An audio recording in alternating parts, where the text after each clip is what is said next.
Anxiety. It's one of the most uncomfortable experiences a human being can endure.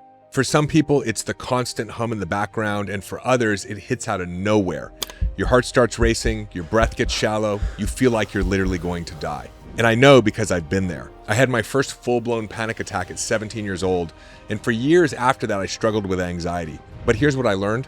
Almost everything we've been taught about anxiety is wrong. We treat it like an enemy, like there's something wrong with us. But what if that's not true? What if anxiety isn't here to ruin your life, but to actually reveal something extraordinary about yourself? What if you could finally understand it and not just manage anxiety, but transform it without pills, without years of therapy, without fighting yourself anymore? That's exactly what we're going to unlock in today's episode. Hey guys, so today we're going to unpack anxiety. I know so many people struggling with anxiety, especially now with all the crazy chaos that seems to be going on in the world. And I struggled with anxiety for so many years. It started when I was 17 years old. I had a very rare, not serious health condition, but it was complex. And as a result of it, I ended up going from doctor to doctor to doctor. I was in really intense chronic pain for almost a year. I ran a lot of different tests that were very uncomfortable. I missed half my senior year of high school. And the way my body processed that was through anxiety. I started having panic attacks. And I remember the very first time I was training in Los Angeles with a specialized trainer because I was going away to play college basketball. I was driving back to Orange County, California, where I lived. And there's this area called the El Toro Y. It's where two really big highways come together.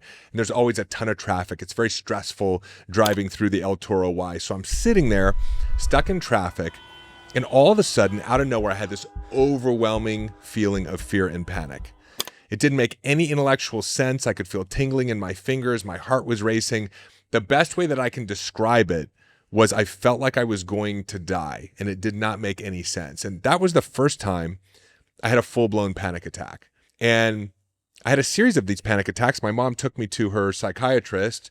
He said, well, David's got some anxiety, and in order to help him with his anxiety, because at this point it started to become crippling, we're going to give him some medication. And so for about 15 years, I was on these anti-anxiolytic meds until I turned 33 years old. And at 33, I got sober in my drug and alcohol and sex addiction recovery.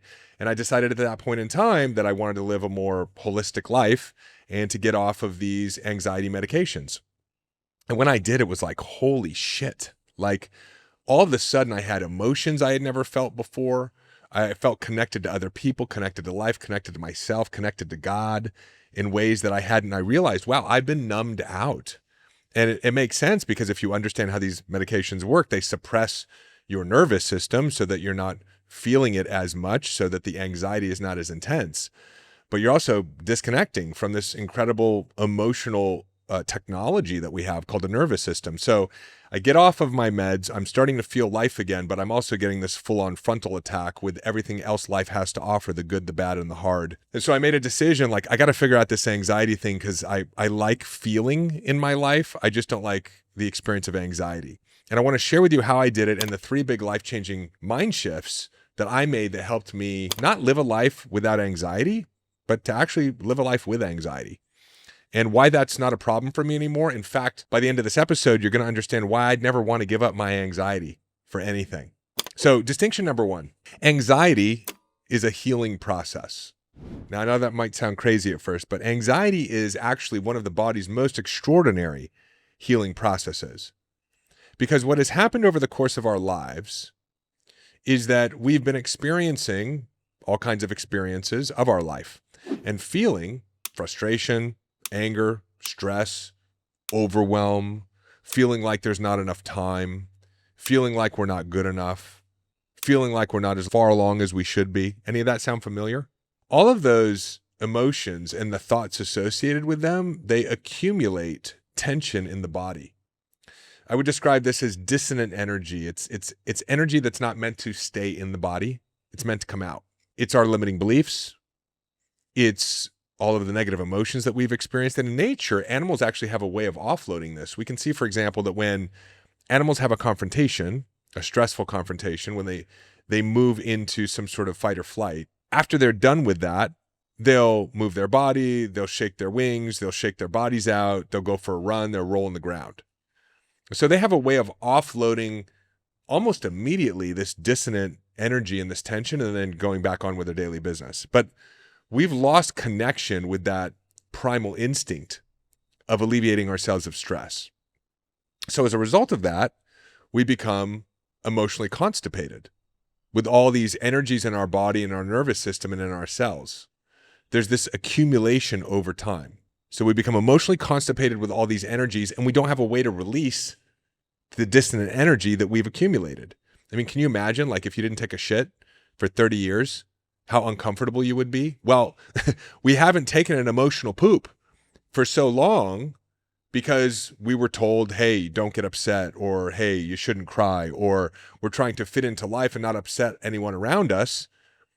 And we hold it, right? We have a confrontation with a coworker, with a spouse, or even with a show that we're watching on television or a news broadcaster where we're arguing in our head. And we don't have a release mechanism for this tension. So over time, this accumulates, and that accumulation, if not offloaded, begins to break down the body. So it starts to produce things like gut dysfunction, or autoimmune disease, or cardiovascular disease, even cancers. So it's really interesting because if you look at the major disease categories today, and you can just go look anywhere with any official organization that you trust to give you health information, they all have different causes, every single disease. But the number one consistent thing you'll see from the medical authorities and the experts is that all of these major disease categories are stress related. It's like the number one thing that they say, this is a stress related disease. Well, what does that mean? Well, it means that it's related to the accumulation that occurs over time. The accumulation of stress causes the disease, and one major way that your body is offloading stress is actually through the act of anxiety. That is your nervous system's way of processing the stress. Uncomfortable? Yes. Oftentimes terrifying? 100%. But healthy? Yes. In fact, it's essential. And this isn't just an interesting idea that David came up with. It's scientifically proven. Dr. Stephen Porges, a neuroscientist and researcher who's best known for his polyvagal theory, demonstrated how mammals naturally discharge trauma and stress through physical movement and shaking, just like we talked about. But what's more, when they do this, it activates what's called the vagus nerve. This is one of the major regulatory nerves of the nervous system, which helps return the body to a state of safety and calm. And when humans suppress this natural discharge mechanism through social conditioning, again, like holding in your frustration or being told that you shouldn't cry, the unprocessed energy accumulates in our system, leading to chronic anxiety, tension, and various stress-related disorders. So why is this important? It's important because understanding this helps us see that anxiety is a natural mechanism that is attempting to complete this natural discharge process. Or you can think about it as an emotional laxative. It's the body's way of pooping out all that unprocessed emotion that you've been holding up inside of you. So for most of us, it's time to have a big old emotional poop. The metaphor that I would give is a fever. Like when we have a fever, most people understand, medical practitioners would agree, that the fever is a helpful mechanism. When there's something like a viral infection and the immune system needs to be activated, the body increases its temperature, which then creates a cascade of other immunological responses. We allow the fever to run its course, right? We're waiting and wanting the fever to break, because then it's an indication that now the body's systems have become activated for the healing process to be initiated. So I want you guys to think about this in relationship to anxiety. I want you to encourage yourself to be able to view anxiety as the same thing. Anxiety is the breaking of a fever. It's the activation of a response in the body to this accumulation, this constipation of unmetabolized emotions. And while the anxiety isn't comfortable, we want to allow it. All right? So this is a big, big distinction. Anxiety is actually a healing process. It's not your enemy. I learned a really powerful distinction about healing that I view anxiety and fevers and really all symptoms through. When my wife, Carol, and I were in Costa Rica doing indigenous medicine healing work, specifically with ayahuasca. And the shaman who facilitated this medicine experience, who's become a very good friend of ours, a healer by the name of Mitra Politi, after the medicine ceremony in the morning explained that the discomfort that we were experiencing in ceremony the night before, the hallucinations, the psychedelic experience, the physical discomforts, the emotional discomforts, were actually all of the dissonant energies leaving our body. And he said, that's what the healing is. And he gave me a very powerful mantra, which is what's coming is going. Right. What I'm experiencing right now isn't invading me. The anxiety is not attacking me. The fever is not attacking me. It's not coming into my body. It's actually energy inside of me that's coming up to the surface to be released. But the key is to understand this, and that this is a healing process, and that the work is to actually allow it. Right. In fact, this is a great mantra for life in general. A problem comes, discomforts come, anxiety and fear come, but they come to pass. Right? What's coming is going. They don't come to stay. But they stay when we don't understand what's happening. When we move into fear and become afraid of the anxiety, which is just a natural, healthy process. See, the problem that occurs with anxiety is the meaning we give the experience of anxiety itself. Because rather than going, oh, this doesn't feel good, but I know this is good for me. This is my body's way of relieving me of all of the accumulated tension that I've had in my life. Instead, the story we tell about it is something more like, oh my God, there's something wrong with me. There's something wrong with my body. What's going on? Why is this happening? This shouldn't be happening. What if I die? And the irony here is the story we tell about the uncomfortable physical experience of anxiety creates more tension on the system. So think about that for a moment. Here your body's trying to alleviate you of tension, and in the process of alleviating that tension, the meaning that you give that experience of the process creates even more fight or flight, more dissonant energy. So while your body's trying to let go of this energy, you're pouring more dissonant energy into the top of the cup. And this is where and how we end up with chronic anxiety and anxiety disorder. Hey, it's David. Quick announcement before we get back to your episode. Our annual event, the Powerful Living Experience, is coming up. There's a link in the show notes, or you can visit powerfullivingexperience.com. Check out the video of last year's event. We're going to be bringing together 1,000 impact-driven entrepreneurs, leaders, and game changers to spend 3 days doing what matters most. Going really, really deep on identifying the limiting beliefs and subconscious programs that are still preventing you from your full potential, and going through deep experientials and trainings and transforming them. We're also going to be getting into concepts like wealth creation, purpose, greatness, money, relationships, health. And if you're an entrepreneur, we're going to be spending about 20% of that event opening up my business playbook, the same strategies and tactics and techniques that we use to go from $0 to $30 million in an impact-driven business, while spending 90% of my time doing what I love. There's nothing like the Powerful Living Experience. Inc. named it a top 3 must-attend personal development event for entrepreneurs and leaders, and I want to see you there. We've got some discounted tickets right now, plus some additional bonuses. Again, all the information is in the link in the show notes, or you can jump on over to powerfullivingexperience.com, get registered, and I will plan on seeing you there along with 1,000 other impact-driven, incredible members of our community for 3 days that you will never forget. And now, back to your regularly scheduled episode. My grandfather had this little toy that used to sit on his table, and I would grab it. It was called the Chinese finger trap.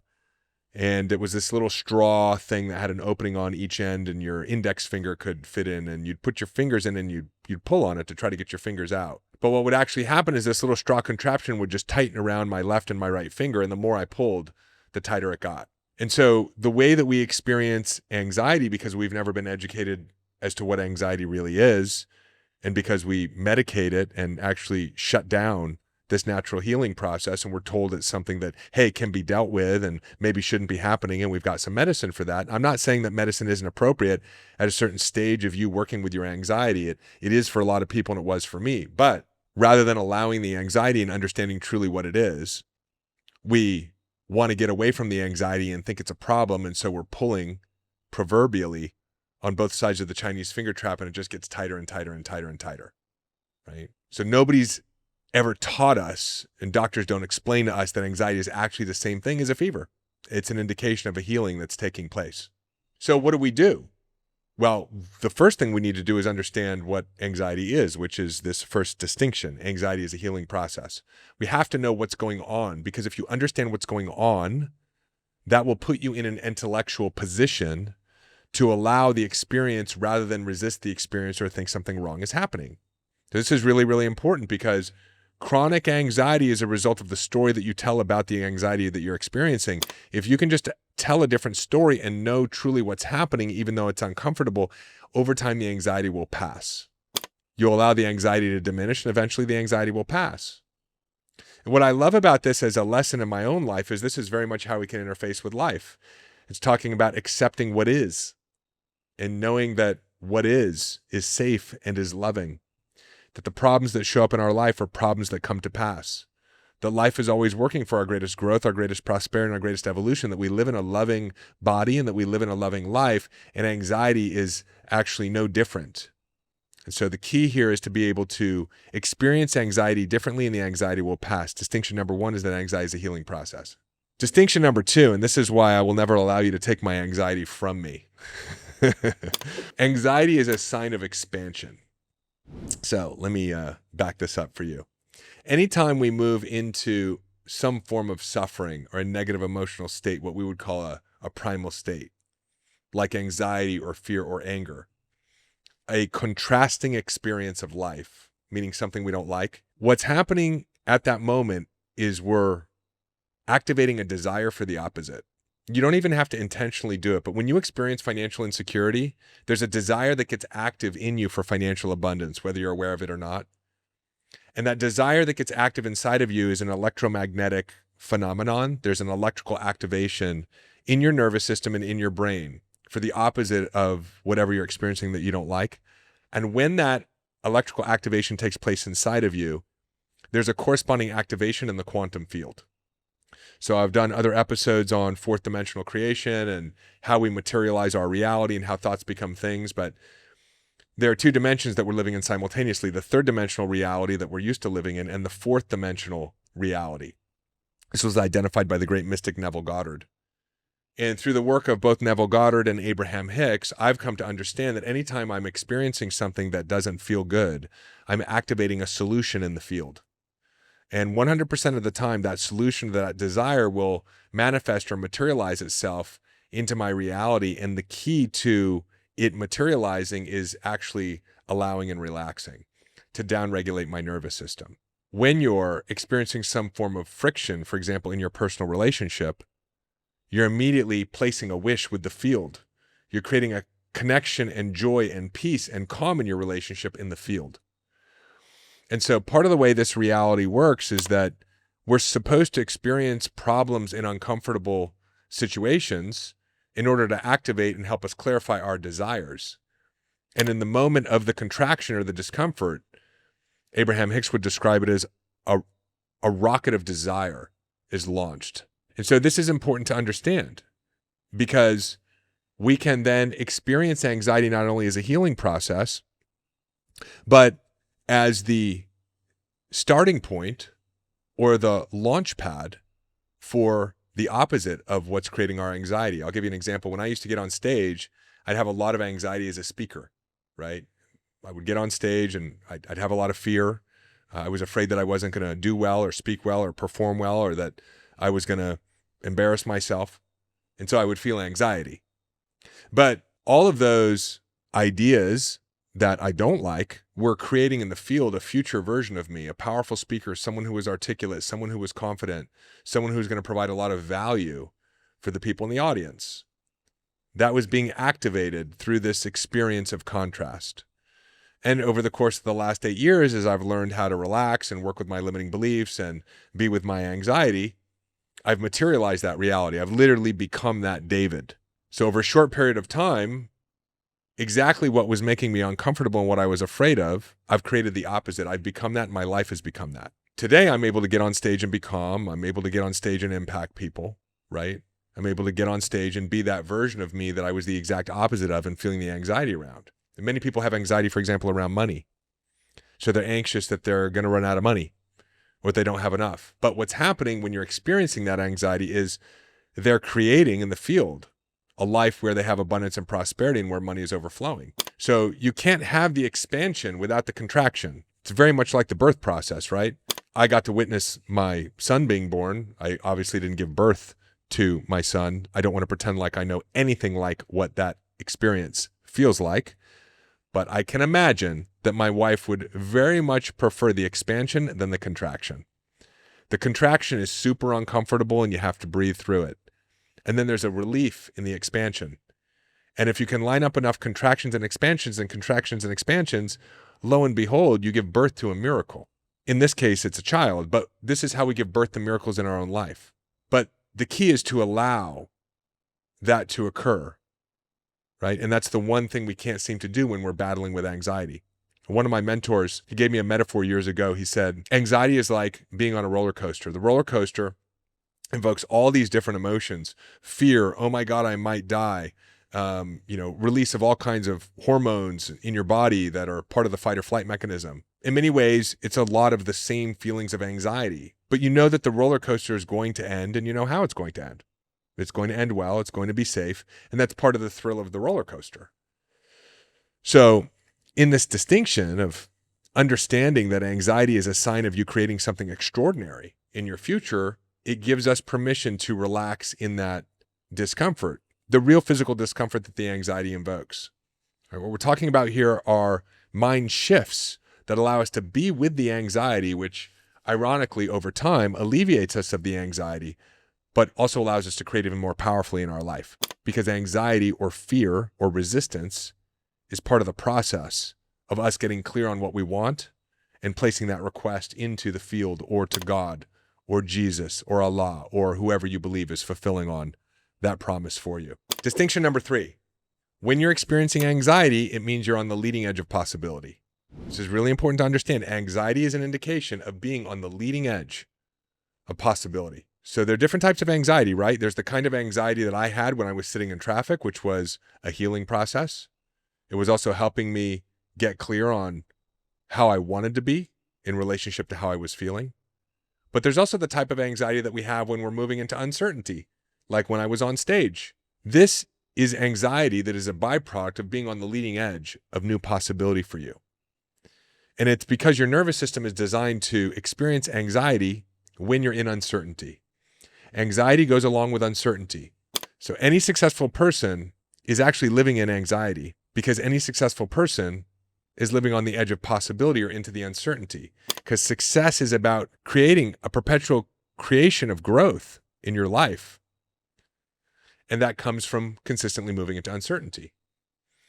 So I gave you the example of me speaking on stage, right? Uncertain, yes, but part of my growth edge. The example when I would ask a woman out, right? The anxiety that I would feel leading up to that uncertainty, the yes or the no, but living on the leading edge of potentially meeting my soulmate, but not knowing how she would respond. The anxiety of my first live event, not knowing how many people would show up or whether or not we'd have enough sales to recuperate the cost of the investment, or how I would show up at the event and whether or not people would receive value, but living into my leading edge. So it's important to understand that in many ways, anxiety is an indication that you are on the edge of your possibility, whether that's growing your business or being in a relationship or having children, right? Becoming a new dad was incredibly anxiety invoking for me. I was living on my leading edge. Or performing athletically or in any type of sports competition. My brother, who's a professional jiu-jitsu fighter, told me, the anxiety that he feels before any of his competitions is extraordinary. And he said, there's so much uncertainty. And in that case, the uncertainty is I could have a bone broken. I could get choked out. And I said, well, why do you do it? And he said, because that's my leading edge, right? This is how I grow. And so if you're someone who's growth oriented, it's not about eliminating anxiety. It's learning how to be with the anxiety. And the way to be with the anxiety in a more efficient way is to eliminate the story that we tell ourselves. Anxiety is uncomfortable, yes, but so is growth. So is expansion. So is healing. But we can tolerate and live with that level of anxiety for the rewards that it affords us when we're not layering on top of that uncomfortable experience a story that's not true, that there's something wrong, that my body's attacking me, that this shouldn't be happening. So here's what I want you to understand. Successful people don't live without anxiety. They learn how to live with anxiety, because the majority of the discomfort around anxiety is from the story that you tell yourself about the experience of anxiety. By eliminating that story, we're able to be with the anxiety at a much more tolerable level. And I still experience what I would call baseline anxiety as I'm living on the edge of my possibility, but I'm no longer experiencing this self-inflicted wound of anxiety story that makes the experience unmanageable and intolerable. It's very much in the same way that we go to the gym and our muscles hurt. You can actually love that feeling of the sore muscles after a workout because you know what's going on, right? Anxiety is an indication that you're growing, you're healing, you're getting stronger. It's part of the reward for your hard workout in life. You can almost take a little bit of pride in it And so you can do that not only with working out in the gym, but working out in life with anxiety too. And this aligns perfectly with what scripture teaches us. Consider it pure joy, my brothers and sisters, whenever you face trials of many kinds, because you know that the testing of your faith produces perseverance. This is James. This isn't about toxic positivity or pretending difficulty doesn't hurt. What I'm talking about is understanding that our trials, including anxiety, are actually developing something powerful within us. The word testing here comes from the Greek word dokimion, which refers to the process of purifying precious metals through fire. And just as gold becomes more valuable and pure through intense heat, our character, resilience, and spiritual strength are refined through the challenges we face. When we understand anxiety through this lens, we can begin to see it not as punishment, but as preparation. Not as a sign we're broken, but as evidence that we're being strengthened for something greater. So remember these 3 transformational truths. First, anxiety is not an attack on your body, it's your body's healing process. What's coming is going. Second, when you're experiencing anxiety, you're actually creating the expansion you desire in the field. And third, anxiety is an indicator that you're living on the leading edge of possibility, exactly where successful people live. And it's baby steps, one day at a time. As you experience your anxiety, if you can just remind yourself that what's taking place is healing, creation, and growth, that's a new powerful rep in a new transformative direction. You've got an insight now that most people don't have. You're no longer living in the confusion that anxiety is the enemy, because it's not. Anxiety is the friend. And if you love this episode and you know somebody who can benefit from hearing this, do me a favor, share it with them, pay it forward. And if you're serious about transforming your anxiety, jump on over to davidbear.com, subscribe to our newsletter. You're going to get a 4-part video training series that's going to help you master your mind and your anxiety and help you create the change that you've been wanting in any area of your life. It's absolutely free and my gift to you. I love you very much. Thank you for allowing me to pay forward my victory over anxiety so we can live powerfully together. And I will see you in the next episode.